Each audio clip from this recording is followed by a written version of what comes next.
Does anybody feel like artist interviews can be really boring? Like, I feel like people be asking the same questions in the same setting on some random radio show over and over again. Like, what inspires you? What's going on? What I think makes a good interview, I think one example of that would be Tyler the Creator and Gerard Carmichael. They had a unique setting. They had a kind of artistic cut for the cameras. Like, they're not just both sitting there like in one shot, one frame. And Gerard Carmichael was asking like actually interesting questions that were like very introspective, that related to Flower Boy, the album that Tyler was making during this interview. And this was before the whole Gerard Carmichael, Tyler the Creator, you know, whole thing. Because I told you I had feelings for you, and we didn't talk about it ever. That was like weird. You laughed and called me a stupid bitch.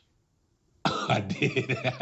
Another one that I thought was really interesting was Paris, Texas. During one of their album rollouts, they had like an interview with Vince Staples, which felt like more of just a conversation. They had like a Mars background and like this low quality camera, which made it really interesting to watch. They also previewed some of their music in the beginning of the interview, but I liked it. I thought it was a good vibe. Lastly, I think Elsie Not Elise has been doing really good in terms of having like unique interviews and like engaging video formats. She had one with Pink Sifu. It was like black and white, and it like was cut in like two halves. So one camera was on her, one camera was on him.